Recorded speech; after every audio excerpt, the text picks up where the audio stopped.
নমস্কার, তিয়াশার রান্নাবান্নাতে আপনাদের সবাইকে স্বাগত। আজকের কিন্তু ডিম প্রেমীদের জন্য একটা দারুণ রেসিপি নিয়ে এসেছি। যারা ডিম খেতে ভালোবাসেন তারা কিন্তু এই রেসিপিটা খুবই পছন্দ করবেন। সেটা হচ্ছে চিলি এগ। তো চলুন রেসিপিটা কিভাবে বানাতে হয় সেটাই আপনাদের সাথে শেয়ার করব। প্রথমে এখানে একটা টিফিন বক্স নিয়ে নিয়েছি, এর মধ্যে আমি 4টে ডিম ফেটিয়ে নিয়েছি। আর এবার কিন্তু সামান্য একটু পরিমাণে নুন দিয়ে এটাকে খুব ভালো মতন কিন্তু ফেটিয়ে নিতে হবে। দেখুন আমি এখানে কোনো কিছু এক্সট্রা কিছু দিইনি, জাস্ট নুন দিয়েছি, দিয়ে কিন্তু খুব ভালো মতন করে এটাকে ফেটিয়ে নিয়েছি। এবার এটাকে আমি ভাপে সেদ্ধ হওয়ার জন্য ঢাকনাটা বন্ধ করে বসিয়ে দেবো প্রায় আধ ঘন্টা মতো। আধ ঘন্টা হয়ে গেছে। এবার টিফিন বক্সের ঢাকনাটা আমি খুলে নেব। একদম কিন্তু পারফেক্টলি তৈরি হবে। তারপর আমি এটাকে বের করে নিয়ে পিস পিস করে কেটে নিয়েছি। একটু ছোটো ছোটো টুকরো করে কেটেছি, কারণ তেলে ভাজলে কিন্তু এটা কিন্তু একদম ফুলে রসগোল্লার মতন হয়ে যায়। দেখুন একদম ফুলে কিন্তু কত বড় বড় হয়ে গেছে না, তাই জন্যই কিন্তু আমি একটু ছোটো ছোটো পিস করে কেটেছিলাম। তো এটা কিন্তু একদম পারফেক্ট ভাজা হলে বা একদম পারফেক্ট কুক হলে তবে কিন্তু এরকমভাবে ফুলে উঠবে। তো এরকমভাবে হলেই ভাববেন কিন্তু আপনারা যেটা কিন্তু একদম পারফেক্টলি সেদ্ধ হয়ে গেছে। একটু হালকা ভেজে ভেজে নেব, মানে একটু গোল্ডেন ব্রাউন কালার আসা অবধি। তারপর এটাকে একটা বাটির মধ্যে নিয়ে নিয়েছি। তারপর এখানে দিয়ে দিয়েছি 4 চামচ মতন কর্নফ্লাওয়ার, হাফ চামচ মতন দিয়ে দিয়েছি চাট মশলা, সামান্য পরিমাণে একটুখানি নুন দিয়ে দিয়েছি।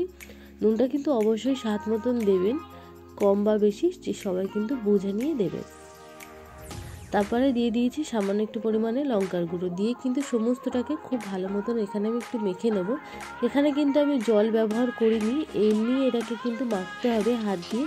যেহেতু এটাকে ভাজা আছে বা এটাকে প্রথমে ভাপানো হয়েছে, তাই কিন্তু জল দেওয়ার কোনো প্রয়োজন মনে হবে না। তো যদি পরে মনে হয় যে একটু জলের প্রয়োজন আছে, তাহলে কিন্তু হালকা একটু ছিটা মেরে এটাকে মেখে নিতে পারো। তারপরে তেল দিয়ে, তেলটা গরম হয়ে গেলে এগুলোকে দিয়ে একদম গোল্ডেন ব্রাউন করে ভেজে সাইডে তুলে নেব। তারপর ওই তেলের মধ্যেই দিয়ে দেবো গোটা রসুন, একটু কুচি কুচি করে কেটে নিয়েছিলাম, রসুনটা তেলের মধ্যে দিয়ে দিলাম। রসুনটা হালকা একটু ভাজা ভাজা হয়ে গেলে তারপর পেঁয়াজটা দিয়ে দিলাম। পেঁয়াজটাও কিন্তু একটু বড় বড় টুকরো করে কেটে রেখেছিলাম, আর এদিকে কিন্তু ডিমটাকে আমি ভেজে তুলে রেখেছিলাম। তো এবার ওই পেঁয়াজটা হালকা ভাজা হয়ে গেলে আমি ক্যাপসিকামটা দিয়ে দিলাম, একটু বড় বড় করে ক্যাপসিকামটাও কেটেছিলাম, দিয়ে এগুলোকে কিন্তু একটু ভাজা ভাজা করে নেব, যাতে পেঁয়াজ ক্যাপসিকাম রসুনের যে কাঁচা ভাব থাকে বা যে কাঁচা গন্ধটা থাকে সেটা যাতে চলে যায়। এই রেসিপিটা কিন্তু পুজোতে একবার অবশ্যই ট্রাই করো, যদি ভালো লাগে তাহলে লাইক কমেন্ট সাবস্ক্রাইব করো। তারপর এখানে স্বাদ মতো নুন দিয়ে দিলাম। নুনটা যেহেতু আমি আগেও দিয়েছি, তাই কিন্তু অবশ্যই কিন্তু বুঝে দিতে হবে, নাহলে কিন্তু বেশি পরিমাণে নুন হয়ে যাবে।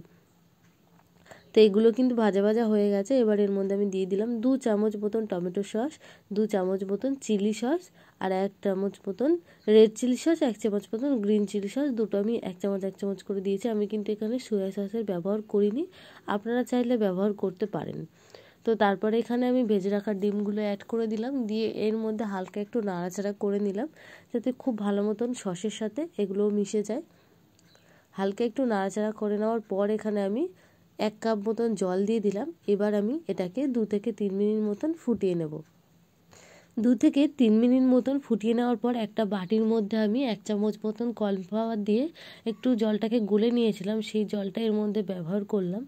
তারপরে 2 মিনিট ফুটিয়ে নিলে কিন্তু একদম আমাদের রেডি হয়ে গেল দারুণ স্বাদের এই এগ রেসিপি।